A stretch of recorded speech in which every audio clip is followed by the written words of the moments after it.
Fix errors, waste, and issues in a couple of clicks. Get alerted whenever you're off track. Sign up at trueclicks.com.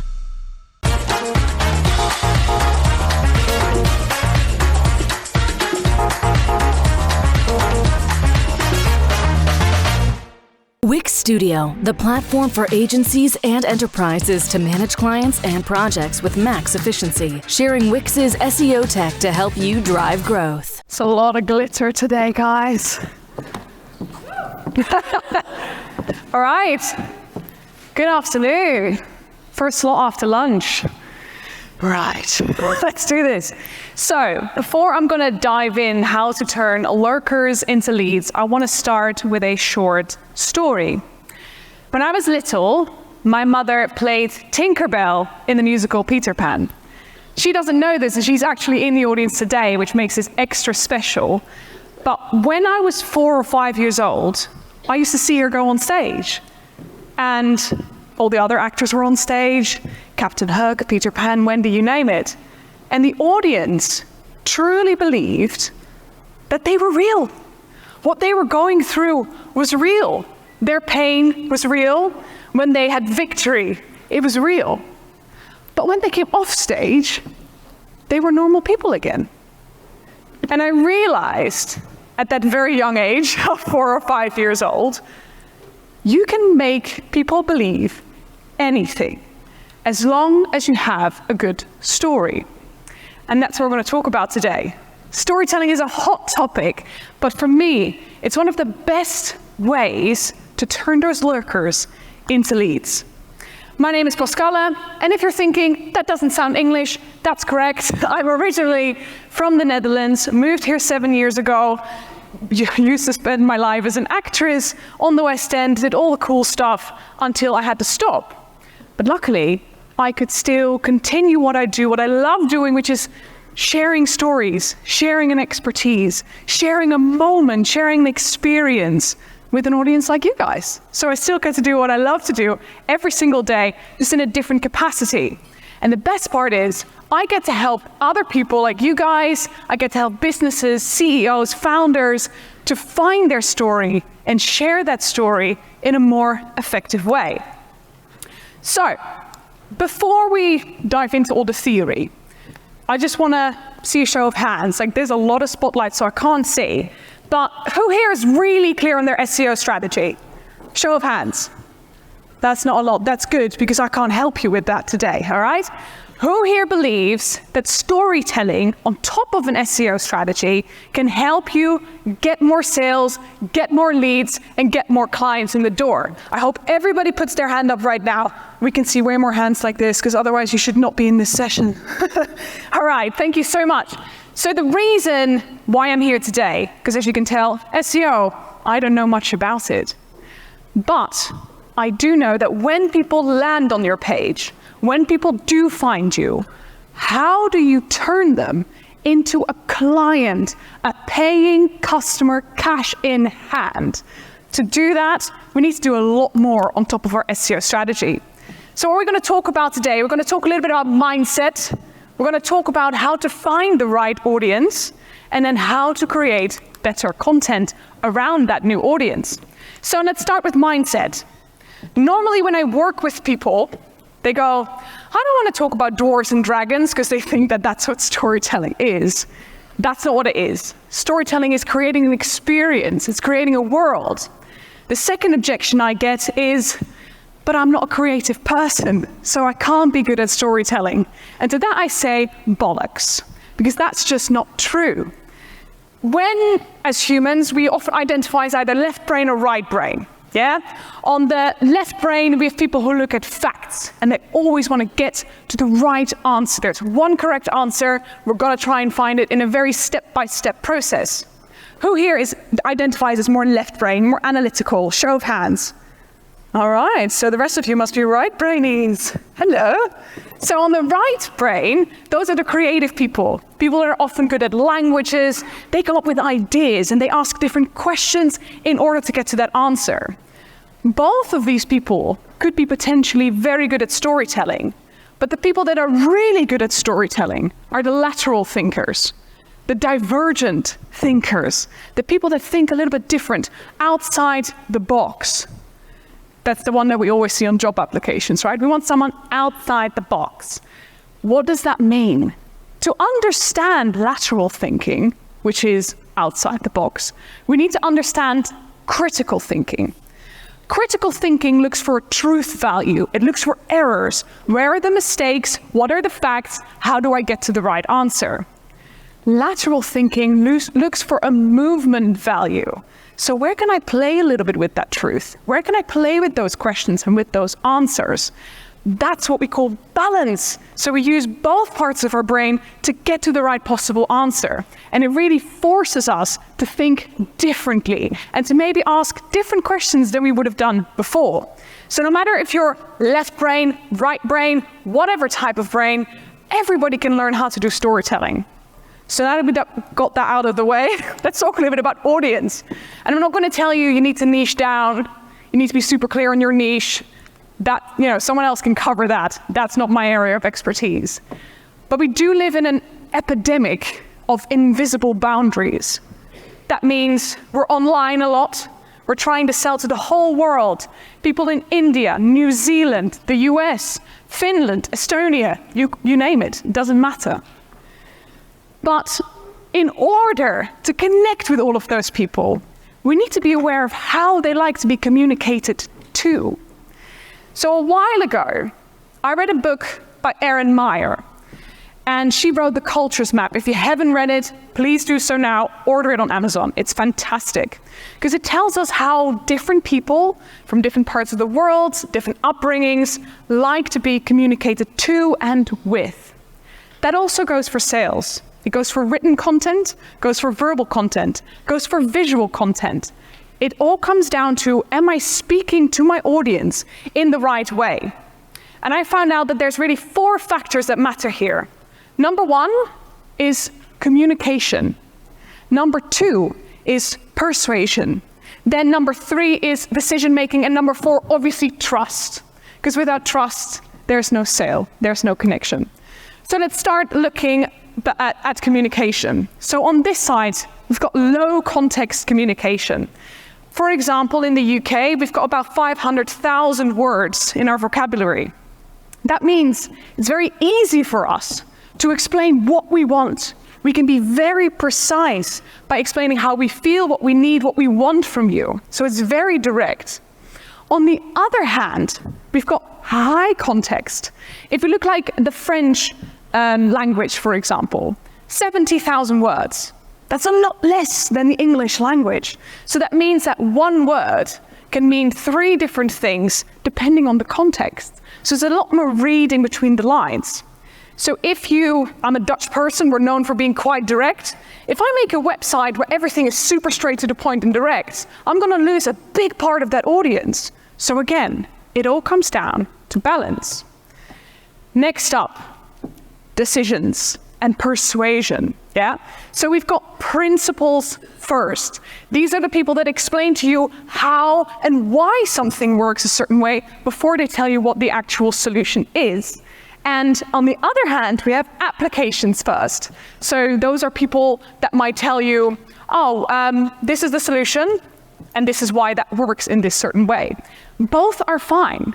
How do you know what your audience wants? And this especially matters when we go into the next phase of our sales process. So you can just ask them, hey, would you like me to tell you what we do before I tell you why we do it in that way? You can ask those questions. That's totally fine. Let's continue. Decision-making. We've got consensual and top-down. In a consensual decision-making communication culture, there's lots of voices that matter when it comes to the ultimate decision. We all discuss it, feedback is very much welcomed, and we all get to one decision. In a more top-down communication culture, we see a more authoritarian approach. There's one person, they make the ultimate decision, and they communicate that information down. Again, find that balance, especially later on in that sales process. Who is the right person to speak to? Is this the person that makes the decision, or is this one of the people that makes the decision that can persuade someone else to also go with my solution or my product? And lastly, building trust. And this is like a gift. If you're good at it, you're like a magician. So we've got task-based trust. We see this a lot in the Netherlands. And again, this is all on a scale. I'm not saying that when you're Dutch, you're definitely like this. Not at all. It's just to help you understand yourself better and your audience. So task-based is where I look at if you're good at your job. Are you good at what you do? So I look at your competence before I look at you as a person. Whilst on the other hand, which is more relationship-built trust, this is where I go, do I like you? Do we've got things in common? Do you care about my issues so I can care about yours? So what you see, for example, in sales processes with more relationship-based people, they really care about, let's go for dinner, talk about our families, talk about our holidays, and we really bond. Whilst on the other hand, if you do this with a Dutch person that is more task-based face, they go, no, show me that you're good at what you do. We can always talk about this other stuff later. Again, when you're communicating with your audience, whether that is on a website, in a blog, in a video, make sure you have a little bit of both worlds in there. So now that we understand that any of us can be a good storyteller, and we understand how to effectively be liked by anyone, we're going to talk about storytelling. It's that word that's everywhere, over LinkedIn, over Instagram, everybody's talking about it, but nobody really tells you how it works. Why is storytelling so incredibly important? Because storytelling builds what I call emotional urgency. It's something we've done since the dawn of time. If we look at Aristotle, 2,000 years ago, he came up with the communication theory. He said 65% of your communication, no matter what type of communication, should be pathos, which talks about emotion, empathy. We want to feel something. 25% of that communication should be logos, so statistics, data, numbers, brainy stuff, okay? And the last 10% that's left is ethos, which is your credibility, who you are as a person. What does that tell us? Nobody cares who you are. That's why I skipped over who I am a little bit. I tell you a little bit, but you don't care that much. You're thinking, where is that suit from? And what's she doing here, okay? Then 25% I might tell you some data and some theory behind why certain things work in a certain way. But the biggest part is storytelling. That's why I started with a story, so you could imagine and plant yourself into my world so we could share an experience right from the start. So, why is it so important? Like I said, we want to start building emotional urgency. And emotional urgency helps us to build those emotional markers in the brain. What you can see here are neuropeptides, hormones, neurotransmitters that help us make the right decision. If you put an equally thirsty and hungry man or woman in between a glass of water and a piece of bread, they will not be able to make a decision until one of them gets made more attractive by playing onto their emotions. That's the same here. We want to get those emotions going so that it helps us to make a decision. And we do that with a very simple framework that I use in all my content, in all my videos, and in all my websites or blog posts. It's called story selling. We start by building the world. Just like I did at the beginning, I showed you a little bit of my childhood into what my world looked like when I grew up, so we could connect together. You do the same with your clients. You show them what their current situation is. Then, instead of talking about the solution, like, oh, look how great I am, look what I can do, we talk about the problem. Because sales is not about you selling your product. It's about unselling the status quo. The current situation needs to hurt enough emotional urgency in order for people to want to make a decision to do something about it. So the problem, we go hard on that problem, we get that emotional urgency rising, because the higher that emotional urgency, the bigger that emotional relief as soon as we come in with our solution.